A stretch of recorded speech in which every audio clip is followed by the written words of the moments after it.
గత 2-3 రోజులుగా సిద్దిపేట జిల్లాలో ఈ యొక్క ఫోటో రగడ జరుగుతున్న సందర్భాన్ని చూస్తున్నాం.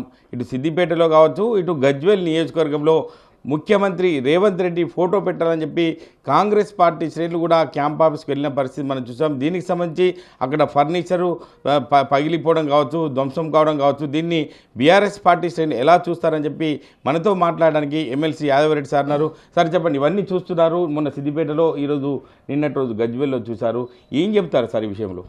ఈరోజు కాంగ్రెస్ అధికారంలోకి వచ్చిన తర్వాత మొత్తం తెలంగాణ రాష్ట్రంలో కూడా కాంగ్రెస్ నాయకుల అరాచకము పెరిగిపోయింది.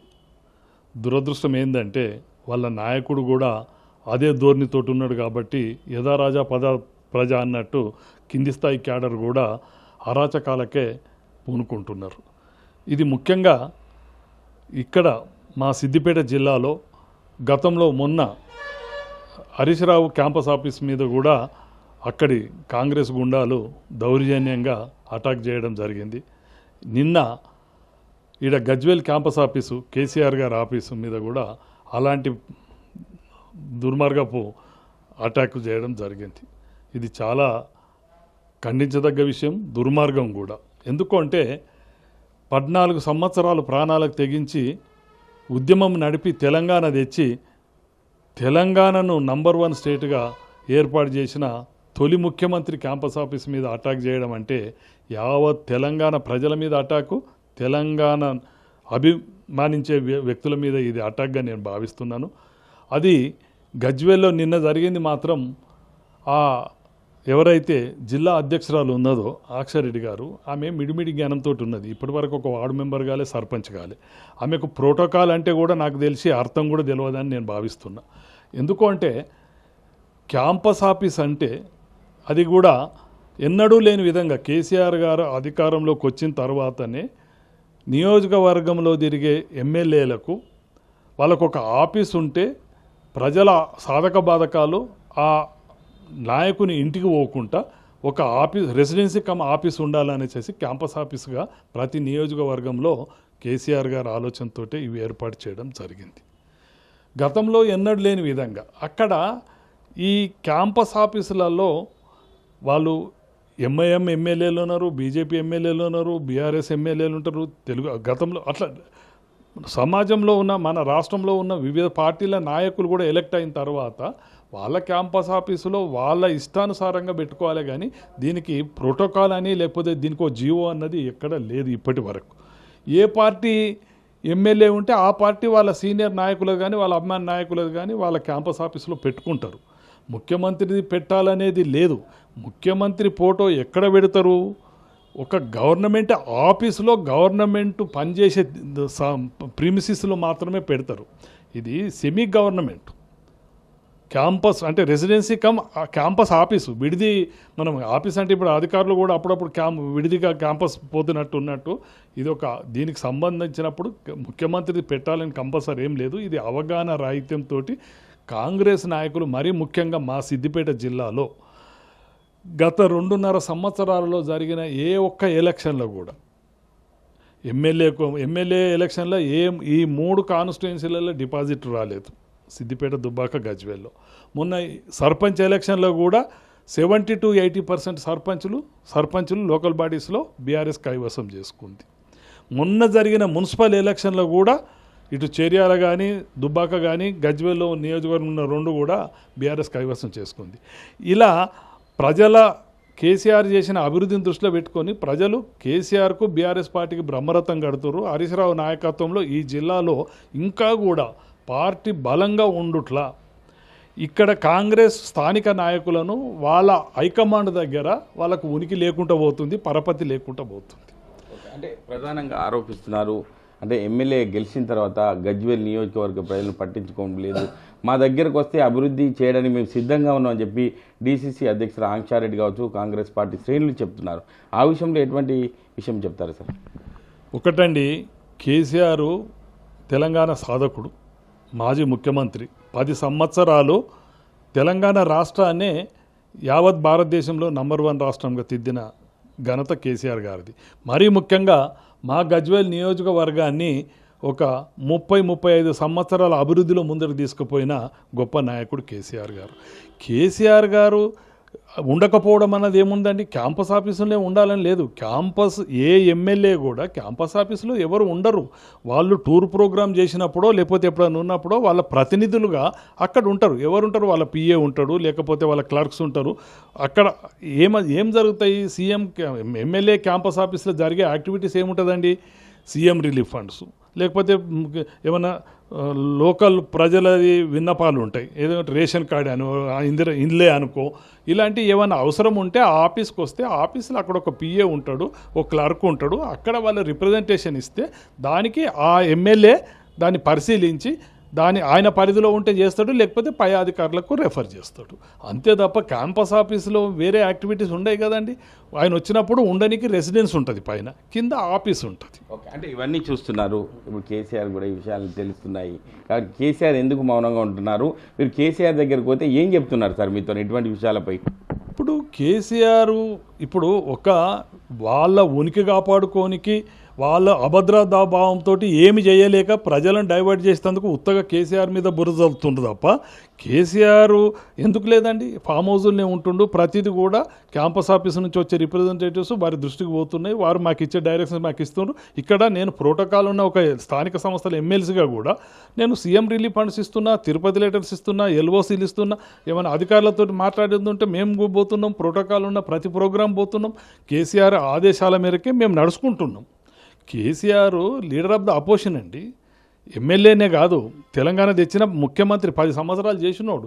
ఇప్పుడు ఆ స్థాయికి ఇప్పుడు చేయాల్సిన అవసరం లేదు. మేము ఉన్నాం కదా ఆయన ప్రతినిధులుగా, ఆయన సబార్డినేట్స్గా.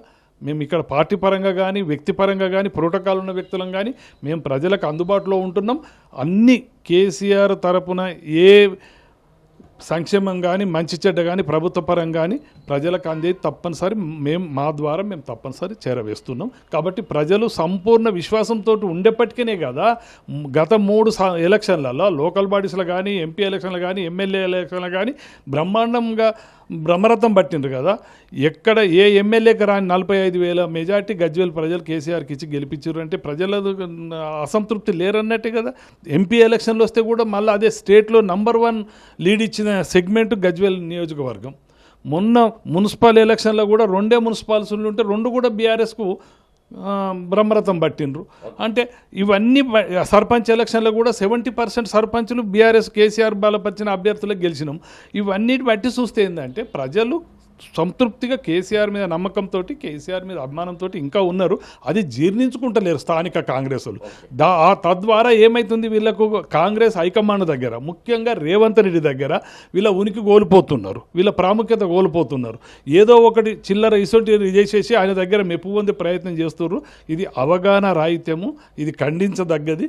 ఇది డెమోక్రటిక్ పద్ధతిలో ఇలాంటి నిరసన తప్పు. అది చెప్పే పద్ధతులు వేరుంటాయి. చెప్పదలుచుకుంటే వాళ్ళు ప్రెస్ మీట్ పెట్టి చెప్పొచ్చు, ఓ రిప్రజెంటేషన్ ఇవ్వచ్చు కలెక్టర్కో లేకపోతే ఇంకా కన్సర్న్డ్ హై లెవెల్లో అధికారులకు ప్రభుత్వానికి. కానీ తప్పు ఇట్లా క్యాంపస్ ఆఫీస్ మీద దాడి చేయము గుండాయిజం తప్ప ఇది ప్రజలు హర్షించరు. ఇప్పటికే ప్రజల దగ్గర డిపాజిట్ రాలేదు, వాళ్ళ ఉనికే కోల్పోయినరు. రేపు రాబోయే రోజుల్లో వాళ్ళు తిరిగే పరిస్థితి లేదు.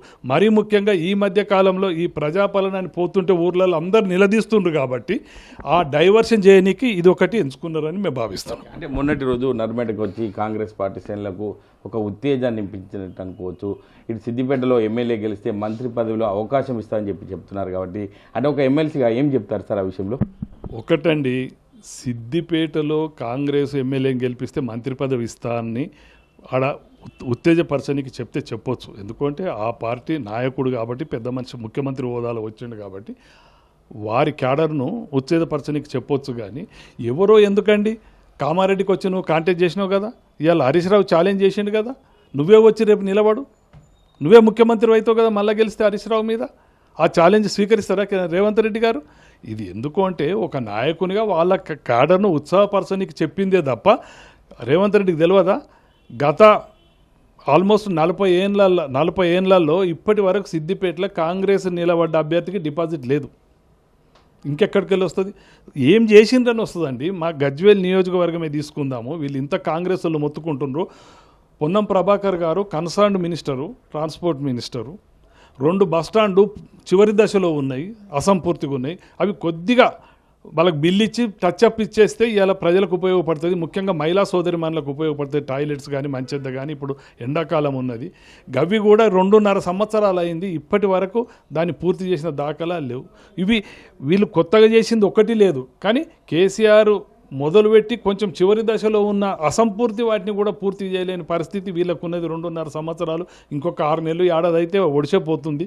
కాబట్టి వాళ్ళకు తెలుసు ఏమి చేస్తలేము, ప్రజల ఆగ్రహానికి గురవుతున్నామని. ఈ ప్రజాపాలన అనే ప్రజలకు పోతే ఒక డైవర్షన్ పాలసీ తోటి అరాచకం సృష్టించే ప్రయత్నం చేస్తున్నారు కాబట్టి ఇది ప్రజలు హర్షించరు.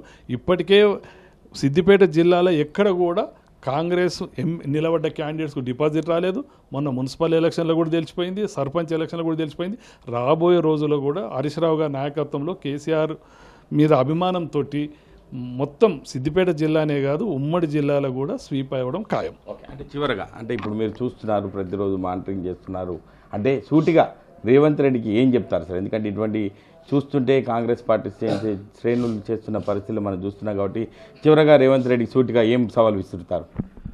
రేవంత్ రెడ్డి గారు ప్రజల మనసు గెలవాలంటే ప్రలోభాలకు గురి చేసి అధికారంలోకి వచ్చి ఎగవేతలు కాదు, నువ్వు ఇచ్చిన హామీలు నెరవేర్చి మళ్ళీ ప్రజల దగ్గరికి పోతే నిన్ను క్షమించి మళ్ళీ నీకేమైనా అవకాశం ఇస్తారు తప్ప ఈ గుండాయిజము, నువ్వు వాడే లాంగ్వేజ్ తోటి ప్రజలు నిన్ను మెచ్చుకుంటున్నారంటే అది నీకు అవివేకము. ఇప్పుడు ఎందుకంటే 2.5 సంవత్సరాలు పూర్తి అయింది. నువ్వు ఏ ఒక్కటి కూడా 420 హామీలే కానీ 6 గ్యారెంటీలలో కూడా ఏది ఒక్కటి కూడా ప్రజలు మెచ్చిన తీరుగా నువ్వు ఇచ్చిన హామీ తీరుగా ఇప్పటి వరకు నెరవేర్చలేదు. ఇప్పటికి కూడా ప్రజలు నెమరేసుకుంటున్నారు. అది ఇప్పుడు ఎలక్షన్ పెడితే తీసి బండగొడదామనే ప్రయత్నంలో ప్రజలు ఉన్నారన్నది గ్రహించాలి. ఇప్పటికైనా నువ్వు ఒక యువకునివి, భవిష్యత్తు ఉన్న నాయకునివి కాబట్టి నీ పద్ధతి మార్చుకుంటే నీకు రాజకీయ భవిష్యత్తు ఉంటుంది. లేకపోతే కిరణ్ కుమార్ రెడ్డి పట్టిన గతే నీకు పడుతుంది. ఇది పరిస్థితి.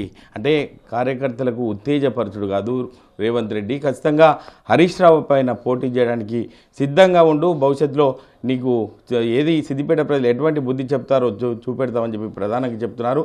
ఏది ఏమైనా ఇటువంటి ఫోటో ఫ్లెక్సీ వారు చూస్తుంటే క్యాంప్ ఆఫీస్లో ఫోటో పెట్టాల్సిన అవసరం ఏముంది?